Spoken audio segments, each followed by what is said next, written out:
Hello and welcome to the Choralosophy Podcast. This is episode 152, Prioritizing Context and Connection with Zanaida Robles. In this special Oxford Series episode, I catch Dr. Zanaida Stewart Robles for a conversation about her philosophy as a composer, as well as the way all of her musical and personal identities mingle and mix to create a context for her music making. We discuss the compositional process, including the philosophy she holds related to the end product, so to speak, for the singers. Namely, the importance of the singers exploring their own communities and connections while also exploring the music. It's not just the notes and the rhythms being conquered, so to speak, for Dr. Robles.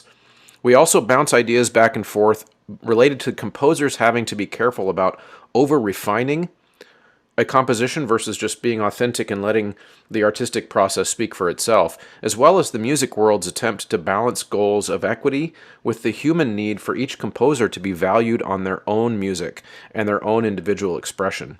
You won't want to miss this conversation, so stick around to the end. Before we get there, just a reminder, you are going to want to do yourself a favor and the show a favor by entering the Choralosophy checkout code to get your program or yourself a discount at the variety of websites that affiliate with the show. That is sitereadingfactory.com, of course.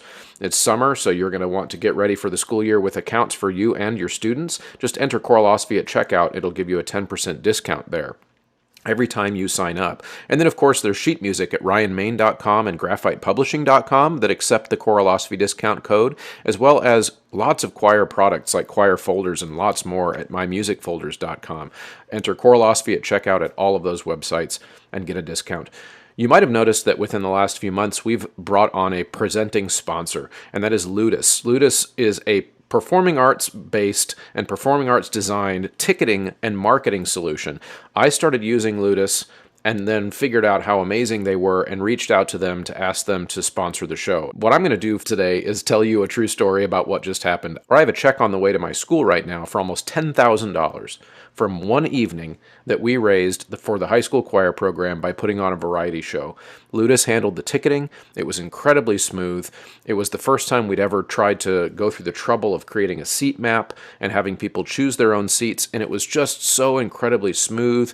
And we packed the house. I think my takeaway was the smooth ticket purchase, the ability to choose your own seat really incentivized people to get their tickets ahead of time and show up and support our program. So I highly encourage you, if you don't do a show like that or do some type of fundraiser like that, to start. And if you already do, I would take a look at Ludus. If you go to ludus.com/choralosophy and sign up through that link, you can actually get the marketing suite added onto your account for free. So head on over there and check that out. One of my favorite bits of incorrect advice that I got when starting this podcast was, and I quote, "Don't bother starting a Patreon. Choir directors are too cheap to support you financially in that way." I was told that. Obviously, that's not true. Nearly 160 listeners voluntarily, for a free show, chip in $3 or more every month to support the work that we're doing here at Choralosophy. Patreon page is what really, literally keeps this light on that is shining in front of me to make sure that I can continue to do the show forever. So head on over there.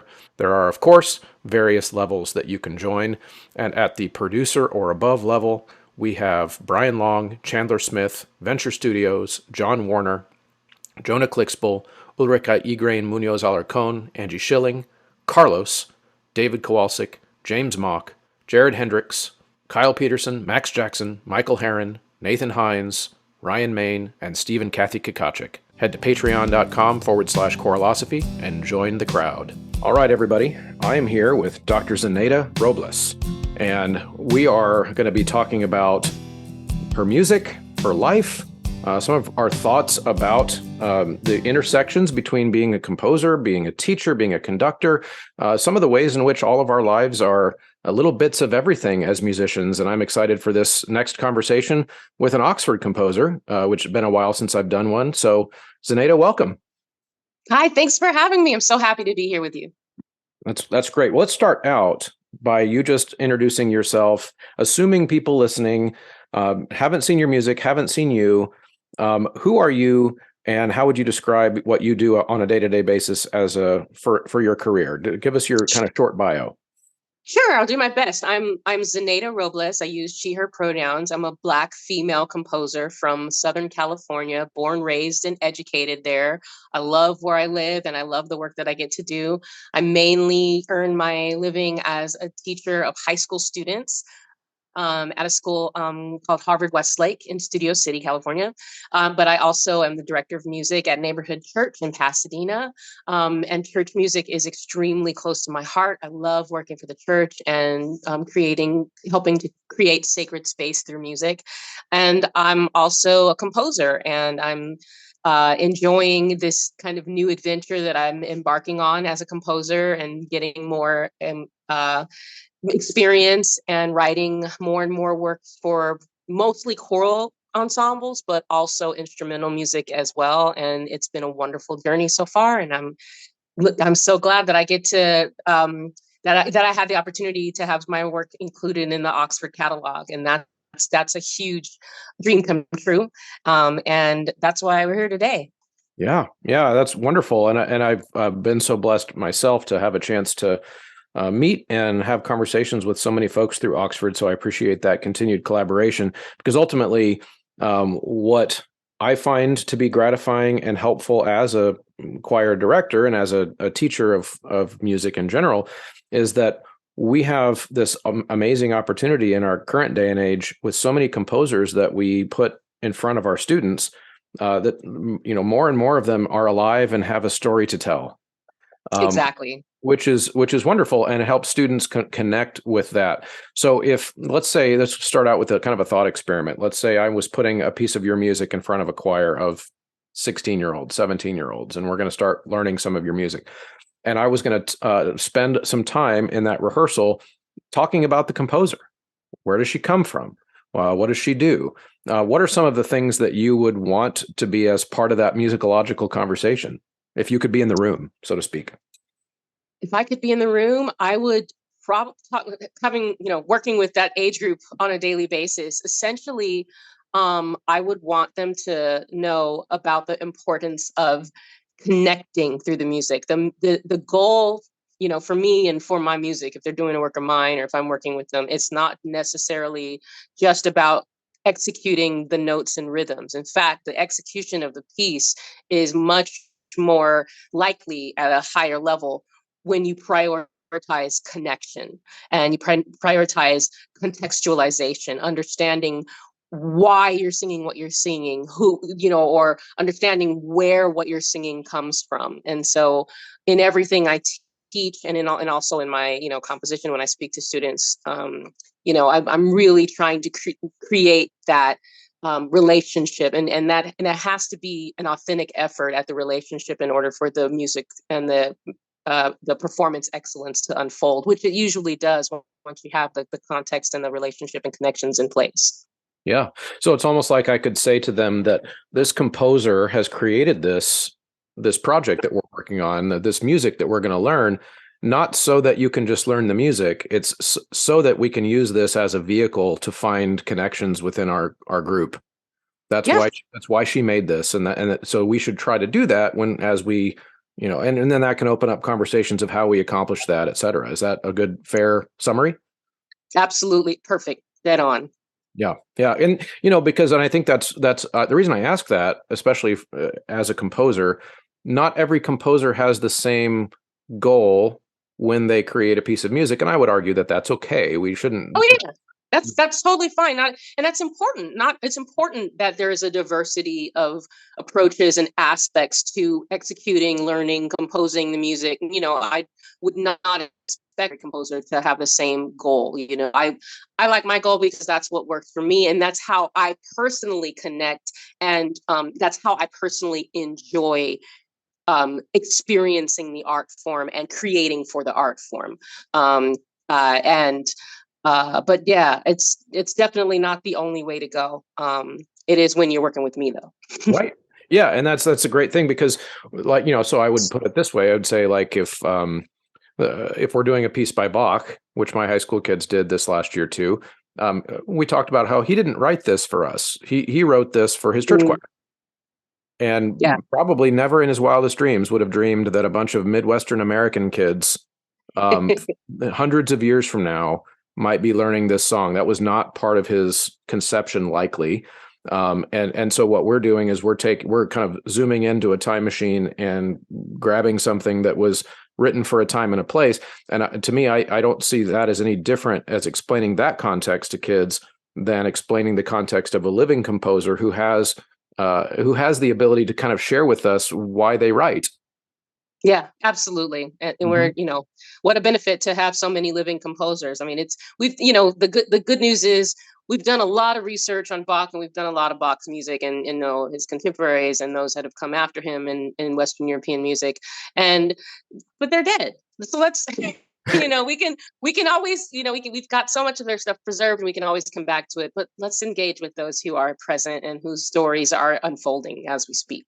Yeah, yeah, that's great. I think that's a good way to set up our conversation today for just a little bit of perspective of who you are and what makes you tick, which I appreciate. Now, Mhm. do have to divert us for just a second because I do happen to know that you are talking to us from Costa Rica right now, and I'm super It's true. jealous.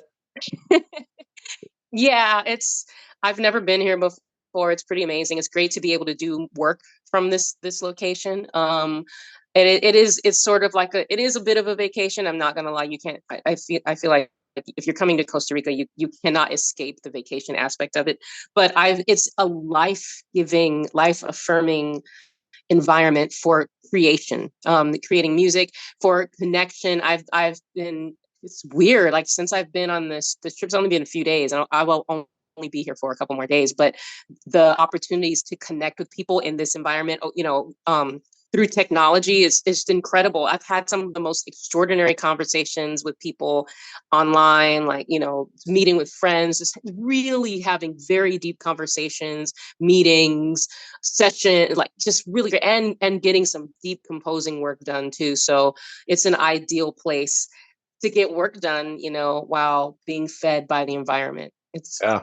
I'm pretty lucky. Yeah, that's awesome. That's a place that it's on my bucket list, and of course, I saw on Facebook that you had gotten a chance to meet up with my good friend Jacqueline, Oh, who's down there too. And so I thought that definitely some place that I've got to get soon. yeah, you got to get here, man. Like, we all need to come down here and just have a powwow. It would be amazing. A choral summit A choral. in Can we Costa please Rica. have a choral summit in Costa Rica? Me and Uh, maybe Jacqueline and I, we can all brainstorm how to yep, make that. I think that would be a great idea. That would be a Yeah. great idea. Okay, so as we kind of move back into our meaty part of our conversation, one of the things that I know that you do, as you mentioned a second ago, is that you dip your hat in a variety of different musical aspects of our career, like many of us do, and conducting versus teaching versus actually performing and singing. You mentioned church music and the role that plays in your conception. If someone, let's say, I ask this question of composers and musicians a lot, but I'm always fascinated at the different answers. Let's say you're sitting in the airport a few days from now on your way back to the United States, and your flight's delayed, and so you're sitting at the bar or whatever, and somebody next to you says, "Oh, what do you do for a living?" How do you answer that question to a normie who's not like immersed in our world?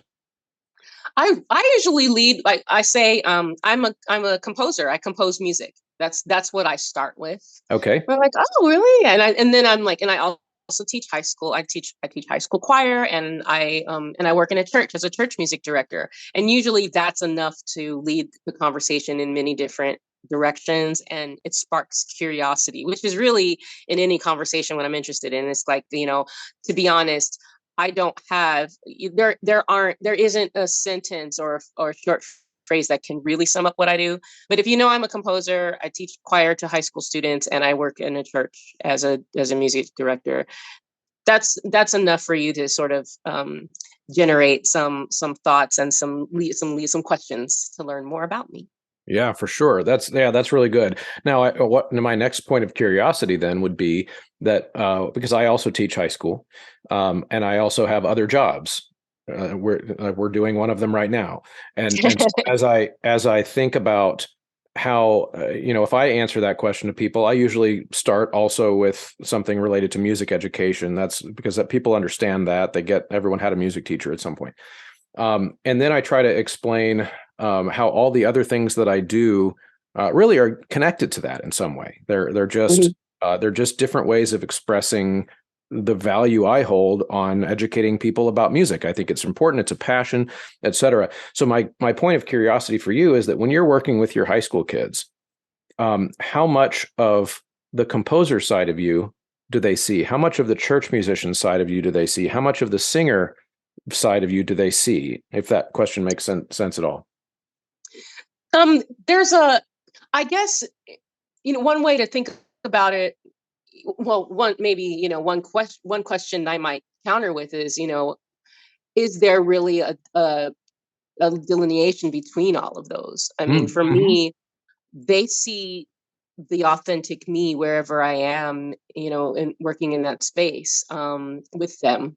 And so the answer to the question is, like, maybe the answer to the question is they, simply they see it. I think they see it all. And at least my intention is not to um, separate or segment the these aspects of my identity and of my work. I think because, like you said, everything kind of feeds back to your main purpose, your main philosophy of why you do what you do, and what you're trying to do. For me, it's all about the connection. So my students are going to see the creativity that leads to connection during my composing. They're going to see the spirituality that I don't hide from them. I'm openly spiritual. I'm openly religious with them because I want them to know it's okay to be spiritual and it's okay to embrace your religion, your religious heritage. If I have students that come from all kinds of backgrounds and have, they are connected to all kinds of different religious traditions. So it's important for me to live my experience and my identity authentically in every way. And then, Mhm. just in terms of, my core, teaching philosophy and musicianship, they're going to see that because I'm just a massive music nerd. Like they can't escape the nerddom that they're going to get hit with, and the passion and the fire that they're, if I'm going to get loud, they have a loud teacher. Deal with it. Your teacher's loud because that's where my soul, is that's how my soul ignites. And so all of that, intersects all of these various identities that I have, and I think I bring everything to the kids, and they're going to see it all. Right. Yeah, that's wonderful. That's a really good explanation. Now, I would like to talk a little bit about your music specifically next. And just so you know, even though I've got Oxford sitting right here, they don't pressure me to make you talk about just your Oxford stuff. You can talk about any kind of stuff. But what I'm interested in first is to just kind of get an idea of how you think of your own compositional process and how you would explain it to somebody. Where does the music come from? How do you sit down and get it onto paper? What inspires you to create? That's really interesting question because I think I think on a daily basis when I'm in composer mode, I will say, like, I am here, I'm in a space where I've intentionally isolated myself so that I can, when I'm not in meetings and doing other work, I can just focus on creating this creativity, this environment to let creativity flow. The question comes, how do I do what I'm about to try to do? And so I find the answer to that, there are actually multiple answers. And I just go with it. Sometimes I worry that that means that, oh, okay, well, does that mean like I don't really have a single unified compositional voice? I don't know. I think I write a lot of different types of pieces and maybe they sound different and maybe I'm still developing as a composer. Hopefully I'm still developing. Yeah. So, but excuse me. Uh there maybe, if I can isolate maybe two or three components to my compositional process. One might be as it relates to the specifically the works that I do with that I have with Oxford. That's really driven from theory and harmony and my fascination with scales and relationships between intervals and tonality and modes and how they kind of, so I'm always playing with colors, and I love to play with colors and I love to play with relationships between half steps and whole steps, and there's, I like simple sort of, um shifting things rhythmically. So I like to, I use a lot of shifting techniques. I don't know how to describe that other, it's kind of shifting the beat so that the weight of the tactus kind of the weight of the tactus is it stays fixed, but you feel a phrase differently because the stress is shifted because of the syncopation. Yeah, Because I well, shifted it. I know what So you're I getting mean, at. like, Yeah. yeah, it's that kind of fun stuff. And then like specifically for the Oxford pieces, the Magnificat and Nunc Dimittis, I was very intentionally exploring the use of octatonic scales, which is the scale that alternates half step, whole step for people who might not know listening. And that's just so exciting because there's so many different colors that you can derive from that. And it doesn't just it does and it sounds kind of to me it's more interesting than just the usual 1 4 5 kind of progression. It gives you an Right. opportunity to create different kinds of progressions. And so I tried to explore, I loved exploring that, and I would like to continue to explore that. This is a long answer because that's definitely not the only method or that I use. I use a lot of improvisation and singing. And so oftentimes if I'm setting as like a specific text of a poet, or I have a commission or something, I will just take the text and sort of use my spiritual mojo and just kind of improvise a song out of it, just start singing the text. Mm-hmm. And the limit I put on myself is sort of like, okay, whatever comes out, it's like a game. Whatever comes out, that's what you have to work with. Yeah. And I try to challenge myself to stick with that. So I make it a game, and then I whatever comes out, then I'll record it on my phone, and then I'll go back and I'll try to transcribe it like it is. And even if it's like crap, I'm like, oh, I didn't really like what I did. I'm like, okay, what can I do using my skills as a composer to make this into something? Because this is the music that emerged when I was singing it. I want to honor that spiritual motivation. Yeah. So it's like a game. It's kind of fun, and then that's one of my favorite ways to compose. I guess those are the two main modalities I use. If your school or church are in the market for staging products like risers, shelves, podiums, movable platforms, all of the things that you need to set your choir up for success, I would like to strongly urge you to check out StageRight. StageRight's products are sturdy, they're durable, they're easy to use. I have personal experience with the acoustical shelves and some of the platforms that they have at StageRight, and I can tell you, compared to some of the more expensive competitors, they are a really great option to fit inside of a tight school budget, but also to give you the durability and usability that you need. So check out StageRight at stageright.com. That's a really great answer. Now, I want to ask about one little thing you mentioned there a second ago, which would be that you said sometimes you might record something or get it down and discover that it's crap.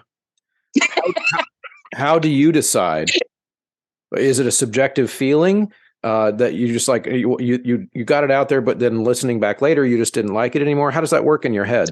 Yeah, sometimes. I mean, sometimes it is just like, oh, I'm just not feeling that anymore. I mean, I think as I go through at least my compositional process, and I come back, I feel like I'm a composer that benefits really tremendously from technology. Hmm. I enjoy doing what I do because there are tools at my disposal that I can use to listen back immediately. And I find that as I listen back to what I've done, which I have to do if I'm going to transcribe, I'm either affirming that it's good, over and over again, or I'm confirming that there's a problem, or there's an error, or there's something that's not quite right. So I will listen back, and if it continues to affirm, me, and I continue to like it, and then harmonies and rhythms reveal themselves, and I keep going. If while I'm listening back, it's like it just really sounds, this is like crap. Usually it's like, oh, I think I want to build the phrase differently, or I think I want to go. It's like maybe while I was singing it, I got stuck in a harmony or like in a harmonic area that needs to move someplace else. So I'll be like, then I'll start using my skills and being like, oh, this needs more contrast. This needs more melodic contrast. It's too one dimensional, or this needs an ornament. Oh yeah, that sounded plain. This needs an ornament. I'll do that. So I'll start making little tweaks, kind of like, imagine like a painter throws some paint on a canvas, and Yeah. it doesn't look great right away. You start going through and adding things. I imagine I don't paint. I don't know anything about painting, but We'll just go with but the metaphor. you start to sculpt the piece, from the base material that you have. And I really like to leave it as, I wouldn't say unrefined, but kind of as natural as I can in terms of taking that an original idea and I'm sculpting around it. I really try not to alter it so much because, again, the fun for me is in honoring the spirit given inspiration that Right. I got. So it's a game. It's a game. It's a Yeah. game. I'm having fun. That's wonderful. And almost like there's a worry, there's a worry that you could over refine your creativity Yeah, too much. yeah, exactly. Yeah. Well, and then when that happens, I find like when I'm too worried about, I've got weird leaps, or I've got harmonies that are clashing, or I've got, I need to fix this or make an adjustment. I find that it's not fun anymore, and it takes longer for the piece to come to completion. Uh-huh. Once I start over, sometimes a lot of times the answer to finding the double bar at the end is just to say, I've written what I've written. That's it. I wrote Yeah. what I wrote. That's what it is. It's time to move on. Time's up. And sometimes I'll tell my little inner child, I want to work more, and it's not quite right. It was never going to be perfect anyway. It's time to move on. This is what you have. This is what we work with, Yeah. and that's how I move. Yeah. Now, what about when the piece gets out into the world, so to speak, when it spread its wings and it started flying around? Do you ever get to the point where you're like, oh, I wish I could pull that back now? Oh hell yeah. I mean, and maybe I don't know. I don't know if you're like that. Are you like that? Like I really do feel like one of my growth areas is like editing, and I don't know. That's an area of self-consciousness for me. I feel like um because of the way that I compose, there is the reality that it's never quite finished, in Right. some ways. And so I will make a decision. What I've written is what I've written. This is what's out into the world. But a lot of times I'll look at it and be like, I maybe the next edition, Yeah. I'll do something to it. So I have a lot of pieces out right now that I'm working on editing and putting out new editions. But you know what? Like that's okay, right? I mean, like I'm not gonna lie, I'm envious of composers who like they get to the double bar and they're like, it's finished, it's packaged, it's done, like my friends like Dale Trumbore, I feel like never has to deal with what I'm doing. Like her stuff always seems like it's so perfect in the way it is, or like Matt Brown or like Jake Runestad, like it's just the package is so beautiful and complete. I'm not like that. It's not really complete and it's a little messy. And I think for me that's okay. I hope it's okay. Yeah. Well, it's interesting because in the way I think of it for myself, I'm not a composer, but I have put quite a few recordings of choirs out into the world, and I can identify with that concept of just like, okay, we could have done Yeah. we could have done one more take. Should I really have shared that recording? Uh, Uh, what what if somebody's going through this with a fine tooth comb, listening for all of my musical flaws that I didn't catch? Those types of insecurities. And then also I would say with the podcast, because I present pretty nearly unedited conversations where sometimes I'll go back and listen, afterwards, and there's that temptation of like, oh, I wish I would have phrased that better. yeah. Could I? But it stops being authentic if I were to go back and Mm, like that was me in that moment, and that's what people. exactly. Same thing. I totally hear that. I totally hear that. And so you're always trying to strike a balance, unless there's like an egregious mistake, like Mhm. where the error or the inconsistency or whatever obscures the message or gets in the way. Like that's different, Right, of But course. at that point, I mean, that's what I feel like I have a responsibility as a professional to make sure that those aren't the types of mistakes that I'm letting out. And that's I mean, there's a lot of pressure there, So as much fun as I'd like to have and I like to keep it, I think, you and I as professionals, we do have a standard to uphold. And so That's important too. Hmm.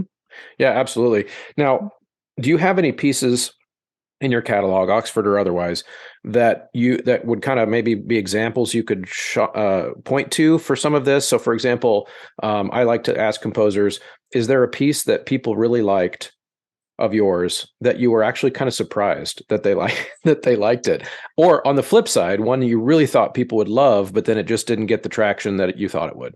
Either one or Oh, both. Yeah, absolutely. Absolutely. The piece that people seem to like that I'm just like, okay. And that I don't feel I know needs a lot of editing. It's uh a piece that I wrote. It's called No Fairy Tale Here, and it's for treble choir, piano, and percussion with optional strings.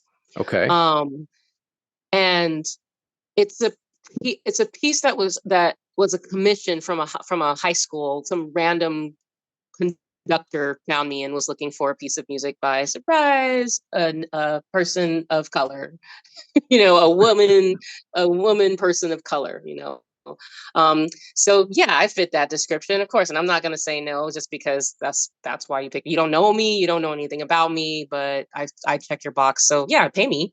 So so I wrote this piece. So I wrote and this person wanted the poetry to come from also from a woman of color. So we didn't know it. The poet who wrote this piece on it's a poem she wrote about Ida B. Wells, and who was someone that I didn't grow up learning about, an incredible literary figure in American history that wasn't taught in schools. And so I learned about Ida B. Wells through writing this piece and setting this poet's poetry to music. And what came out was, I thought, just kind of I thought it was creative. But it was just kind of weird, and it was very what I would call highly composed. Like I felt like I had to use all of my compositional powers. I had to think about timing, I had to think about space, I had to think about how to set each phrase apart, and then I had to construct the piano part to fill in the spaces. Like I'm really using all of my powers, of composition to Hmm. try to make this into a piece. And it gets out into the world, and people keep wanting to do it. Originally, there wasn't a string part. I got commissioned to create a string part to go with it. So there's actually no full score. It's just, if you want the strings, okay, here I wrote the string part. I condensed the piano part, and it's kind of a mess. Okay. Yeah. But it slaps. It slaps, and people love it. And women, I mean, these treble choirs and women in particular who sing this text, they feel so empowered. And then they ask to talk about it, and it inspires the most invigorating conversations about women's empowerment and overcoming racism and civil rights. And it's so powerful. And it was like total fluke of a piece. Yeah. Um, Wow. by the same token, another something else that I've written, I wrote I'm still working on this. I wrote an a cappella mass, um, with all five mass parts. It was commissioned in 2022, or 2021 actually, and it was premiered in 2022. And I feel like I've poured my heart and soul into this piece. I was working on it for really decades. I started it with the Kyrie, which was out first, and then I completed it for the commission. All the other four movements, and I just really think it's really pretty, and I think I think it's really, the craftsmanship is among the best craftsmanship I've put into a work. It's not going to get done. Like I think because you got, and I think because one, like I don't have a recording of it. People are like, an a cappella mass. When am I going to do? First of all, who wants to do a Catholic mass setting anymore? It's in Latin, Hmm. or whatever. And I don't know. I just feel like I don't know how to get that out there. I'm thinking about doing another, like I did for the Kyrie. I did a I overdubbed myself. It's like singing all the parts because I'm a nerd, right? So I did that for the Kyrie, but honestly, the rest of the movements are more involved and longer. I don't have time to do that. So Yeah. if that's what it takes to get it out, I don't know if I'm gonna be able to get it out because I don't have an ensemble. I don't have a recording yet that really is representative of the piece. Okay, that's interesting. Yeah, and it's also interesting to hear how you think behind the scenes about those things. And again, are things that nobody would really know about how you think of the music unless they listen to this, which is kind of why I like to do these conversations. Now, Sure. I do want to go back to something you said, if it's okay, because I you mentioned being asked to write a piece because you're a Black woman. And Hmm. and I was reading your body language, and there was a little bit of a like kind of an eye roll to that. Um, let's talk a little bit more about how that makes you feel, and that tension between, yeah, pay me because I fit the fit the mold of what you're looking for, but at the same time, there's got to be a little bit of a sting to it as well. Honestly, depending on the day, it hits me differently. Oh, Today, okay. yeah, yeah, on that, and that's my truth. The truth is, kind of, I guess I'm the type of person that just kind of lives in this liminal space of, am I feeling this way? Am I feeling that way? Some days, so some days I feel when I'm feeling my most self conscious and I'm feeling, like I'm not good enough or I'm having a down day, then it really does kind of sting and makes me feel like, God, if I didn't check the box, you know if I didn't check the non cis het white male box, you know what I mean? Like, um, I wouldn't get anywhere. It's like it's just because there's no value to what I write. It's the only value I have is the color of my skin and the fact that I'm a female. Like Hmm. that's why anybody cares. I know that's not true, um, but there are often days when it I feel like that might be true. Yeah. But that's that's not true. Okay. So truth, okay, duality, right? Maybe that might be true for someone. That might be true for some. Yeah, I just needed a Black one. Okay, fine, whatever. But guess what? That's not true for everyone, and that's not my truth. And I now have the confidence and the experience to know my worth. And what's most important is that I actually love what I do. And to that degree, like it doesn't matter why someone asked me to do it. Somebody Yeah. asked me to do what I love and they want to pay me. What more can you ask for? Right. Yeah, no, that's a really an interesting answer because I think of that duality a lot too, which is that um like if we could snap our fingers and make a world that people don't think along those lines and could just choose you to compose the piece because of the what you're writing.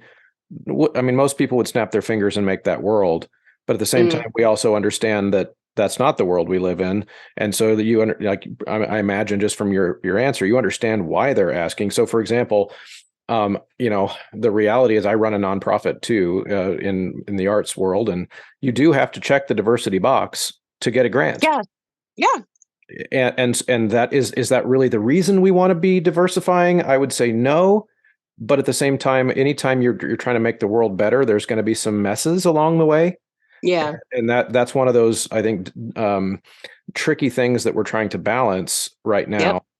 I've had so many composers and also musicians of color over the last couple of years communicate that same type of conflict to me, and yeah, I think about um, what does it mean that how would I conceive of that as a white male for myself?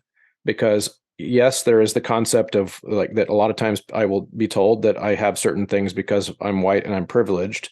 hmm, But at the same time, that's usually told to me as a very general thing. Like my life is a hmm, certain way because it's a very general thing.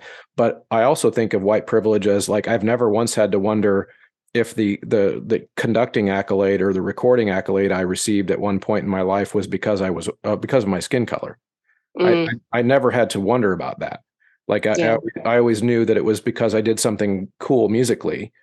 yeah, I got that recognition, and so I think it's like I don't know, that's a tough question for me to even ask because I think it's important though to hear how people feel about those things as we send those requests to composers. Like, oh, yeah. by the way, I needed someone who looks like you. I would encourage people to not say that to people. Yeah, yeah. Well, true, true. Yes, and also people are going to do it anyway. Right, One thing that I right. think about, and if you don't mind, I'm curious if you have a thought about this too, because on the flip side, I often think about, okay, I wonder what it's like for like cishet white males who are being told, no, thanks. We don't need your voice, any more of your voice. Does that ever come into I play? get And what told is that all the time. that like? How do you deal with it? I get told that all the time, but that's partly part of the nature of me putting my opinion on the internet about stuff all the time. So like that's the nature of my job, and so I got used to that really quickly. So I'm probably the wrong person to ask about that because in some ways I've developed a thick skin about it. But here's how I would answer that question in general: is that everyone, everyone is something more than what you see. Everyone is. Yep. And that includes straight white males. Yeah. We are also more than what you see when you look at us, and to me, that's the concept that should be more prevalent in that. I'm dealing with an individual here. I'm not dealing with an avatar for a group. I'm dealing with an individual here, and whether I'm talking to a person who checks any identity box, is Hmm. that those identity boxes are part of who they are, but it's not the whole picture. And I think in our politically charged world right now, to be honest, it's white straight males are you just we're not encouraged to also give us that kind of assumption that we are Mm, multi-layered, and especially on the internet. Now, I don't issues in real life with that kind of stuff. It's always on the internet, um, mm, that kind of thing. mm. Uh, but you're right. I appreciate the question because it is a tension for sure in the music world too, of people feeling like they have something to give, especially if they're white and if they feel like, well, I don't check that organization's diversity box for when they're trying to get the grant, and so I don't really feel like they're going to give me a look, Yeah. because because that's out there. And of course, Yeah. then if you complain about that, you're going to get shouted down pretty quickly. Yeah. Yep. Um, Yeah. and that's part of the mess that I was talking about before. Yeah. And then I guess, knowing that and hearing that, it's like, it's okay. Like, I feel like, it's okay, as we try to go through life and go through the world and, you know, add to history, our voices and, as, people living now and doing things, and trying to improve on the way things were, before, like that's part of the mess of life. But there's also a lot of creative and energy around the mess. And so, I mean, the other, maybe the last thing I would say about it is that, like, I'm also driven and challenged, and I'm challenged by the mess, and I kind of like that challenge because it gives, I think, because there's that tension there of, a purpose, behind why I'm doing what I'm doing. There is also the possibility for even more creativity, even more depth. I know that I'm not. I don't think I'm ever going to create music that is just music for music's sake. There's always going to be something. But I don't know. To me, that's better. Maybe it's not a matter of better or not. But I appreciate and value the depth that the mess brings to my work. Yeah. No, that's actually again, that's interesting because I see and identify with that very strongly with the work that I do here. Uh, Yeah. it is that mess is partly a mess because oftentimes people aren't willing to have a conversation about it in the way that we are Yep. right now. Yep. And that seems to be a barrier. And I think again, I don't want to go in a rabbit hole of how the internet plays into that, but Yeah. I think a lot of it, this is a more natural, obviously slightly less natural than if you were sitting here in my studio on the couch and we were talking in person, but it's more natural than like a Facebook back and forth, Right. where Right. where there's an It's audience, worse. in this case there will be an audience, but we will have already had the conversation. Hmm. And so I think that it's healthy that folks start to have conversations like this where there doesn't have to be necessarily a good guy or a bad guy in conversations around race and identity. Sometimes it's just, what is your experience like? Exactly. There, Exactly. yeah. 100%. And I think that's really important. I actually, what the audience will hear your episode 1 week after another episode that I just recorded this morning with Greg Thomas, who's a jazz music educator type person. Although he doesn't teach in a classroom, he does corporate leadership exercises using jazz as the metaphor for the collaboration and et cetera. And he was a jazz columnist in a bunch of magazines back in the 90s and stuff like that, and really advocates for this idea of, yes, our racial identities are part of who we are, but we have to be also very careful that we don't confuse them with things like culture, with things like Yes. upbringing, and he uses a lot of that type of analogy through jazz, because nowadays, jazz, we think of jazz as like as a Black American thing, which its roots are that for Yeah. sure, but it is no longer a Black art form in the sense that people of every shade perform jazz But all over the and world. all over the world. And Yeah. there's nothing whiter than a high school jazz band in the United States. You These are not days, lying. I know. And in a sense that's what music is. It is a way for us to develop language to speak across barriers with each other rather than to create barriers. I always think that like music that creates barriers isn't doing its job. Yeah, I agree. I agree. Although I do want to go on record as saying I want there to be more jazz bands that are not just all white kids. Oh, sure. Because I just was because there's a tension and there's a struggle there as well. And I, knowing that personally I direct a high school jazz singers ensemble. So I have a jazz group.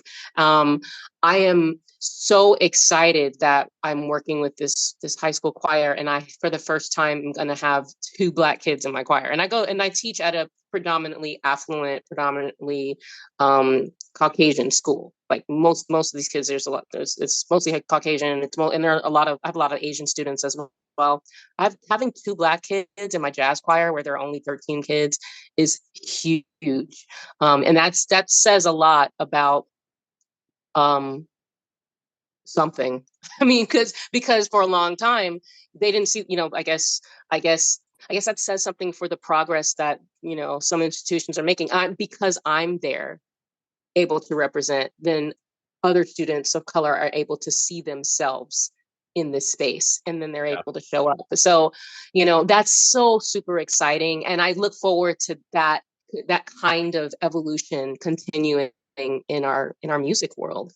Yeah, no, you're exactly right, and I'm glad you pointed that out and made that distinction, because it is, I think, a completely different podcast possibly to talk about where ways to diversify the student access to the musical opportunities that we're talking about, because of course you can't talk about that without also talking about class and economics. Yeah. Oh God, yeah. And zip code, and all of the other things that go into that, which correlates with skin color, unfortunately, in the United States because of our history. But I would argue isn't the driving force, because, for example, I teach in a school district that is racially quite diverse, but also upper middle class to upper middle class.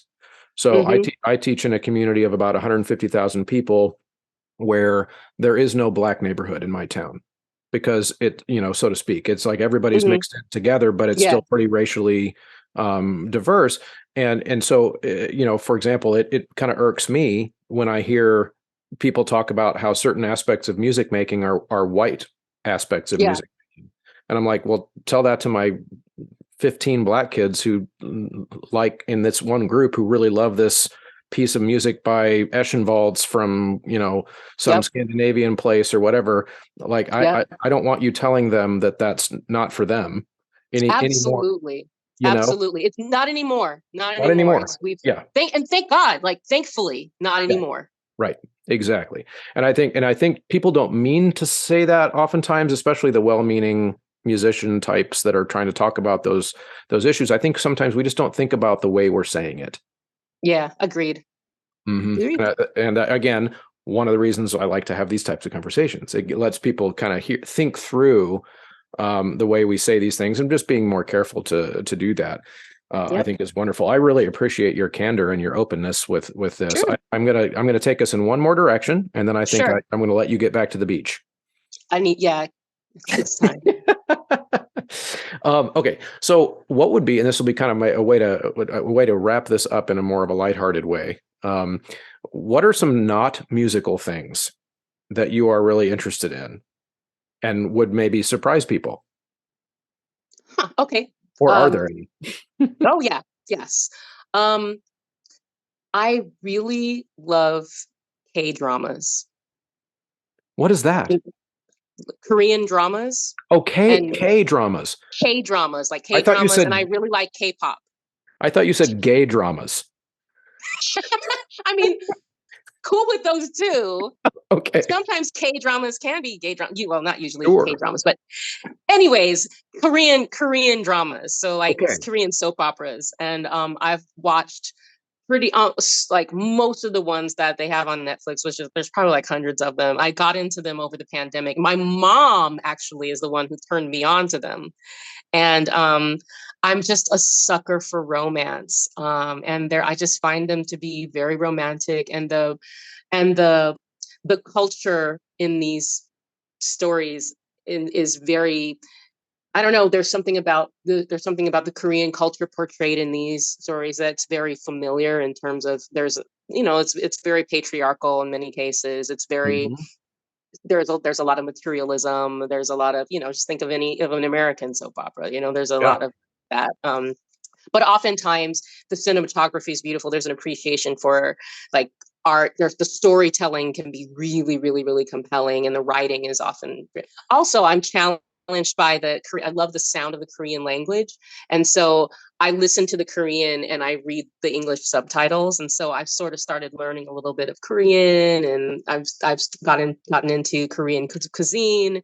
And my daughter loves K-pop, so I went to a Stray Kids concert. It was amazing. Like that's the something you may not imagine I would be into, but yeah, I'm K-pop.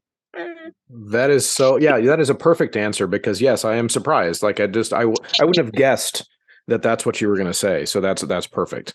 Well, Yeah, my dream is to go on a trip to Seoul with my mom, and we want to go to Jeju Island, which is where everybody goes when they go on vacation or they go on their honeymoon. Like Jeju Island, like that's what I know it's that's dumb, awesome. but That's awesome.